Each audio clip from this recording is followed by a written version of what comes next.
रात के लगभग 11 बज चुके थे। शहर के पुराने बाजार की लाइटें आधी बुझ चुकी थीं और हवा में धूल और ठंडक थी। इसी बाजार के कोने पर बना था पुराना रिक्शा स्टैंड, जहां रात को सिर्फ कुछ ही रिक्शा वाले नजर आते थे।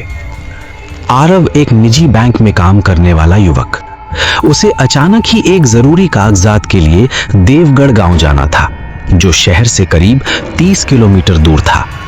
थोड़ी देर बाद आरव शहर में जो पुराना रिक्शा स्टैंड था वहां पहुंच गया। पास ही में जो चाय की टपरी थी वहां कुछ रिक्शा चालक बैठे थे। तभी आरव रिक्शा चालक से कहता है, भैया कोई मुझे देवगढ़ छोड़ देगा क्या? मुझे जल्दी से जल्दी देवगढ़ गांव पहुंचना है। तो क्या आप लोगों में से कोई मुझे रिक्शा से देवगढ़ गांव छोड़ देगा?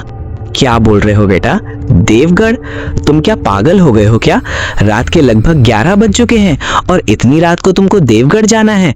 माफ करना बेटा, लेकिन हम लोगों में से कोई भी तुमको इस समय देवगढ़ नहीं छोड़ सकता। हाँ बेटा, इस समय तुम देवगढ़ जाने का तो भूल ही जाओ। अब तुम यहाँ से घर लौट जाओ और कल सवेरे देवगढ़ चले जाना। लेकिन भैया मुझे तो किसी भी हालत में देवगढ़ अभी जाना है। तो बेटा यहाँ तुमको किसी का भी रिक्शा इस समय देवगढ़ जाने को नहीं मिलेगा। अगर तुमको देवगढ़ जाना ही है तो तुमको पैदल चलकर ही जाना होगा। हम लोगों में से तुमको देवगढ़ तो कोई छोड़ने वाला नहीं है। तभी अचानक पीछे से एक रिक्शा चालक अपना रिक्शा लिए आने लगता है। जैसे ही रिक्शा उस चाय की टपरी के पास रुक जाती है, तभी आरव उस रिक्शा चालक से कहता है, भैया मुझे देवगढ़ जाना है। क्या आप मुझे आपके रिक्शा से देवगढ़ गांव तक छोड़ दोगे? मुझे देवगढ़ जाना है। बेटा इस वक्त देवगढ़ ये तो नहीं हो सकता। रात में देवगढ़ पहुंचना ठीक नहीं बेटा। तो क्या हुआ भैया, देवगढ़ गांव क्यों नहीं जा सकते? क्या देवगढ़ गांव का रास्ता खराब है क्या? बेटा रास्ता खराब नहीं है, तुम्हारा वक्त खराब है। देवगढ़ जाना रात में अच्छा नहीं माना जाता। तुम चाहो तो आगे जुनैदपुर कस्बे में उतर जाओ। वहां तुम्हें एक छोटे छोटे ठहरने के कमरे मिल जाएंगे। सुबह होते ही देवगढ़ चले जाना। नहीं भैया, मुझे देवगढ़ तो आज ही पहुंचना है। आप पैसा थोड़ा ज्यादा लो, लेकिन मुझे देवगढ़ अभी पहुंचा दो। ठीक है बेटा, मैं तुमको देवगढ़ अभी पहुंचा देता हूँ, लेकिन मेरी बात याद रखना, रात के कुछ रास्ते इंसानों के लिए नहीं होते। आरव को उस रिक्शा वाले की बात अजीब लगी, पर आरव को मजबूरी थी। उसे आज ही काम निपटाकर शहर वापस लौटना था। आरव उसकी बातों को नजरअंदाज करके चुपचाप रिक्शे में बैठ गया। रिक्शा धीरे धीरे खाली सुनसान अंधेरी सड़कों से गुजरने लगी। हवा में अजीब खामोशी थी। कुत्ते भौंक रहे थे। रास्ते से अजीब तरह से आवाजें सुनाई दे रही थीं। बेटा तुम अकेले इतनी रात को देवगढ़ क्यों जा रहे हो? तुमको पता नहीं बेटा, देवगढ़ में इतनी रात को कोई इंसान जाता नहीं। मुझको रिक्शा चलाते हुए आज 15 साल हो रहे हैं, लेकिन मैंने मेरी जिंदगी में पहला इंसान देखा जो इतनी रात को अकेला देवगढ़ गांव जा रहा है। भैया मुझे ये समझ नहीं आ रहा है कि देवगढ़ जाने के लिए कोई भी रिक्शा वाला तैयार क्यों नहीं होता। ऐसा क्या है उस देवगढ़ गांव में? बेटा वो तो मुझे भी पता नहीं कि देवगढ़ में क्या है, लेकिन लोग कहते हैं कि रात को देवगढ़ गांव जाना मौत को दावत देने जैसा है। बेटा मैं आखिरी बार तुमको कह रहा हूं, यहीं जुनैदपुर उतर जाओ। यहां तुमको सामने ही 500 मीटर दूर ही एक छोटा सा कस्बा मिल जाएगा। वहां तुमको रात भर रहने के लिए कमरा मिल जाएगा और सुबह तुम देवगढ़ निकल जाना। नहीं भैया, मुझे अभी देवगढ़ पहुंचना है। आप मुझे अभी देवगढ़ गांव छोड़ दीजिए। आप मेरी चिंता मत कीजिए। ठीक है बेटा, लेकिन आगे जंगल वाला रास्ता पड़ेगा। मैं देवगढ़ गांव के दरवाजे तक नहीं जाऊंगा, वहां से तुमको चलकर ही जाना होगा। ठीक है भैया, मुझे देवगढ़ गांव के पास तक छोड़ दो, मैं वहां से पैदल चला जाऊंगा। कुछ देर बाद रिक्शा सुनसान कच्चे रास्ते पर पहुंच गया। रास्ता इतना डरावना था कि उस रास्ते से कोई भी गाड़ी या इंसान दिखाई नहीं दे रहा था। रात के ठीक 12 बज चुके थे। इधर उधर से उल्लुओं की, जंगली जानवरों की आवाजें आ रही थीं। ऐसा लग रहा था कि रिक्शा के आगे कोई उनको बुला रहा हो। थोड़ी ही देर बाद रिक्शा देवगढ़ गांव के नजदीक पहुंच जाती है। बस बेटा, मैं इससे आगे नहीं जा सकता। यहाँ से देवगढ़ गांव पास में ही है, आधा किलोमीटर। भगवान तुम्हारा भला करे बेटा, तुम अच्छे से देवगढ़ गांव पहुंच जाओ। रिक्शा वाले ने तुरंत अपना रिक्शा घुमाया और वापस लौटने लगा। आरव उसे आवाज देता रहा, पर उसने पीछे मुड़कर नहीं देखा। अब आरव अकेला था। रास्ते के दोनों तरफ ऊंचे ऊंचे पेड़ थे। हवा उनकी शाखाओं को हिलाकर एक भयानक फुसफुसाहट पैदा कर रही थी। आरव ने अपना बैग ठीक किया और आगे बढ़ा। कुछ कदम चलने पर उसे एक टूटी चाय की दुकान दिखी। दुकान बिल्कुल सुनसान थी। उस दुकान के पास कोई नहीं था, सिर्फ एक लालटेन के और एक लकड़ी का बेंच था। थकावट से टूट चुका आरव उसी पर बैठ गया। करीब 30 मिनट बाद आरव को किसी के चलने की आवाज आई। आरव चौकन्ना होकर खड़ा हो गया। तभी सामने से आदमी, नीले कपड़े थे, धीरे धीरे आगे आ रहा था। भैया रुकिए, क्या आप देवगढ़ जा रहे हो? क्या हुआ? तुम मुझे ऐसा क्यों बोल रहे हो?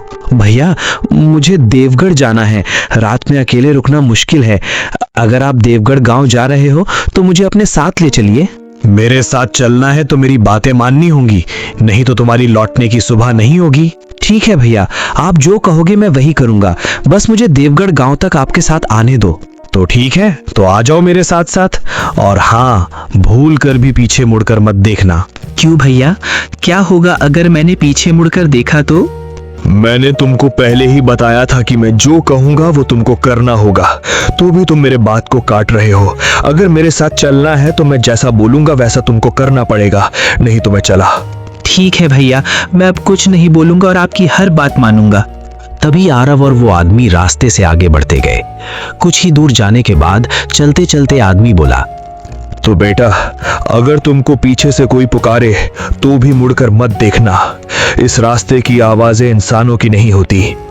आरव डर गया, लेकिन उसके ऊपर मजबूरी थी, इसके कारण उसने हाँ कर दी। कुछ देर बाद पीछे से एक लड़की के रोने की आवाज आई। ये सुन के आरव खामोश हो जाता है। भैया, लगता है कोई बच्ची रो रही है, लेकिन इतनी रात को इस समय कौन बच्ची रो रही है? चुप कर बेटा, बोलो मत। ये किसी बच्ची की या किसी इंसान की आवाज नहीं है। ये वो चीजें हैं जो रात में नए शिकार ढूंढती हैं। बस तुम पीछे मत देखना। ये सुन के आरव के रोंगटे खड़े हो गए। वो डर जाता है, लेकिन उसको देवगढ़ गांव किसी भी हालात में पहुंचना था, इसीलिए वो उस आदमी के साथ आगे बढ़ता गया। तभी अचानक आरव को जैसे किसी ने पकड़ लिया हो। उसके पैर आगे ही नहीं बढ़ पा रहे थे। भैया, मैं आगे नहीं बढ़ पा रहा हूँ। ऐसा लगता है कि मुझे किसी ने पकड़ लिया हो। मुझे तो बहुत डर लग रहा है। बेटा, तुम जैसे खड़े हो वैसे ही खड़े रहो। तुमको किसी ने पकड़ लिया है। तुम्हारा हाथ आगे बढ़ाओ, मैं तुमको खींच लेता हूँ। उसके बाद आरव ने कांपते हाथ आगे बढ़ाए। तभी उस आदमी ने आरव को अपनी ओर खींच लिया। अगर मैंने तुम्हारा हाथ खींचा ना होता तो तुम इसी अंधेरे में खो जाते हमेशा के लिए। भैया, अब मुझे मेरे पैरों का बोझ कम लग रहा है। अगर आज आप नहीं होते तो मैं आज उसी अंधेरे में कहीं गुम हो जाता। आपकी वजह से आज मेरी जान बची है। बेटा, तुम अभी अभी मौत के मुंह से बचे हो। अब तुम सुरक्षित हो। अब हम गांव में आ गए हैं। अब तुमको डरने की कोई जरूरत नहीं है। कुछ ही देर बाद दोनों गांव की पहली बस्ती तक पहुंच गए। थोड़ी देर बाद वो आदमी आरव को अपने मिट्टी के बने घर में ले आया। सुनो जी, आज फिर रात में आप उस भयानक डरावने रास्ते पर निकल गए थे। मैंने आपको कितनी बार कहा है कि रात को उस रास्ते से मत आया करो, लेकिन आप मेरी बात सुनते कहाँ हो? अरे वो विमला, डरता नहीं मैं किसी से। और इस शहर वाले लड़के को आज मैंने भूत के चंगुल से बचा कर लाया हूँ। और तुम कह रहे हो कि इतनी रात को बाहर क्यों जाते हो? क्या इस गांव वाले रात को बाहर नहीं जाते? नहीं बेटा, इस गांव के लोग रात को कभी बाहर नहीं निकलते। देवगढ़ गांव के बाहर रात में आत्माओं का पहरा होता है। रात इस गांव से बाहर जो गया वापस कभी नहीं लौट पाया। तो आप आज इतनी रात को कहां से आ रहे थे? और अभी आपने कहा कि इस गांव के लोग रात को बाहर कभी नहीं निकलते, तो आप कैसे रात को बाहर निकले थे? अपने बेटे को ढूंढने। वो भी तुम्हारी तरह रात को उसी राह पर गया था, पर कभी लौटकर नहीं आया। बेटा, ये बातें हम कल करते हैं। अब रात बहुत हो चुकी है, अब तुम सो जाओ। रात बहुत बीत चुकी थी। आसमान धीरे धीरे हल्का होने लगा था। थोड़ी देर बाद सवेरा हो जाता है। घर के बाहर अलाव जलाकर दोनों पति पत्नी आग के सामने बैठकर अपना शरीर गर्म कर रहे थे। सुनो जी, सुबह हो गई है। आपके उस शहर वाले की भी नींद पूरी हो गई होगी। अब उसके मन से रात का डर निकल गया होगा। घर के अंदर से आरव चुपचाप खिड़की के पास बैठा था। वो रात की घटनाओं से अब भी कांप रहा था। तभी आरव बाहर राजू के पास आ जाता है। रात को आपने जो कहा था कि आपके बेटे के साथ, क्या सच में वही हुआ जो मेरे साथ हुआ था? बेटा, इस बात को पूरा 1 साल हो गया। हर रात मैं उसे उसी रास्ते से ढूंढने निकलता हूँ। कभी कभी ऐसा लगता है कि वो मेरे पास में ही खड़ा है, लेकिन छूने जाऊं तो हवा में बदल जाता है। और कई बार तो ऐसा लगता है कि कोई घर में चल रहा है, पर जब देखते हैं तो कोई नहीं होता। मैं आज दोपहर में कागजात लेकर वापस चला जाऊंगा। नहीं बेटा, आज दोपहर नहीं, सूरज पूरी तरह सिर पर आए तब निकलना। यहाँ सुबह के वक्त भी साया भटकता रहता है। साया? कौन सा साया? मैं कुछ समझा नहीं। आखिर ये साया किसका है और इस गांव के लोग इससे इतना डरते क्यों हैं? वही जो मेरे बेटे को ले गया और मेरा बेटा कभी वापस नहीं आया। उस साये ने मेरे बेटे को निगल लिया। थोड़ी देर बाद राजू में आरव को गांव के बाहर जो तालाब है वहां तक छोड़ने आ जाता है। तालाब का पानी ठहरा हुआ था, जैसे सालों से कोई लहर ना उठी हो। वहां एक बुजुर्ग औरत खड़ी थी। अरे वो दामोदर, आज फिर रात में अपने बच्चे को ढूंढने गए थे क्या? हाँ, लेकिन बूढ़ी अल्मा, इस बार मैं घर अकेला नहीं आया था। इस बार मैंने इस शहर के लड़के को उस रास्ते से बचा कर लाया हूँ। बेटा, तुम इस गांव में शहर से क्यों आए हो? तुमको पता नहीं रात को इस गांव में किसी का साया घूमता रहता है? बूढ़ी अम्मा, मैं इस गांव में मजबूरी में आया था, इसीलिए इस भैया ने मुझे बचाया। बेटा, देवगढ़ में 2 तरह के लोग आते हैं। एक जिन्हें यहाँ कुछ खोजना होता है और दूसरी जिन्हें यहाँ कुछ खोजना नहीं चाहिए था। उसी पल हवा में एक अजीब सी गंध फैल गई, जैसे कोई पुरानी सड़ी हुई मिट्टी उठ गई हो। तभी आदमी चिल्लाकर बोलता है, जल्दी भागो बेटा, भागो अम्मा, नहीं तो हम सबको ये साया निगल लेगा। चलो जल्दी भागो भागो। चलो यहाँ से जल्दी, वो साया फिर हमारे गांव की तरफ आ रहा है। वो तीनों वहां से गांव की तरफ तेजी से घर की ओर भागने लगते हैं। भागते भागते आरव ने उस आदमी से पूछा, भैया, आखिर ये साया है कौन? कोई मुझे बताएगा? अभी नहीं बता सकता बेटा, तुम बस दौड़ते रहो, घर जाने के बाद सब बता दूंगा।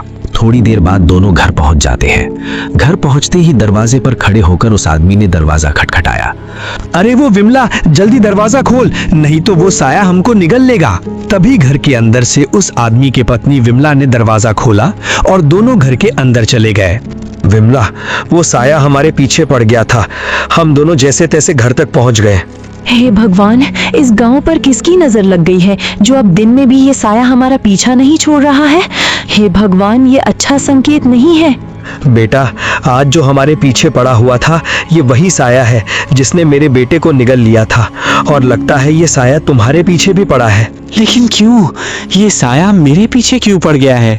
मेरा इससे क्या लेना देना? क्योंकि तुम देवगढ़ में ऐसे दिन आए हो जिस दिन ये साया नए मेहमान को ढूंढता है। क्या मतलब? आप कहना क्या चाहते हो? आपका मतलब कि मुझे ये साया मारना चाहता है? आज इसके चुने हुए व्यक्ति की मौत का दिन है। मेरी मौत का दिन? आप क्या कह रहे हो? मैं तो बस इस गांव में मेरे कागजात लेने आया था। बेटा, इस साए का लक्ष्य कभी अचानक नहीं होता। ये उसी को चुनता है जो किसी अधूरी आत्मा से जुड़ जाता है। लेकिन मेरी किसी आत्मा से क्या दुश्मनी हो सकती है? तुमने वही गलती की जो मेरे बेटे ने की थी। कौन सी गलती? रास्ते में रात को किसी पुकार का जवाब देना, जो मेरे बेटे ने की थी और कल तुमने की। मैंने तुमको कल रात को समझाया था कि पीछे मुड़कर मत देखो और किसी का जवाब मत दो, लेकिन तुमने मेरी बात नहीं सुनी। हाँ भैया, कल रात को जो मुझे रोने की आवाज आई थी, वो लड़की जिसने बचाओ कहा था। हाँ बेटा, वही आवाज, लेकिन वो आवाज लड़की की नहीं थी, वो उसी साईं की लुभाने वाली पुकार थी। जो भी उसकी पुकार पर ध्यान देता है वो उसके निशान पर आ जाता है। उस आदमी की बात सुनकर आरव का चेहरा सफेद पड़ जाता है। ये सुन के आरव का दिल मानो धड़कना भूल गया था। उसका पूरा शरीर नीचे से ऊपर तक थर थर कांप रहा था। तभी आरव कांपते हुए बोला, तो अब मैं उस साये की मौत का शिकार बन गया हूँ क्या? हाँ बेटा, अब तुम उस साये का शिकार बन गए। क्या आरव उस साये के चंगुल से बच पाएगा? उसे देखने के लिए पार्ट 2 कमेंट में लिखें।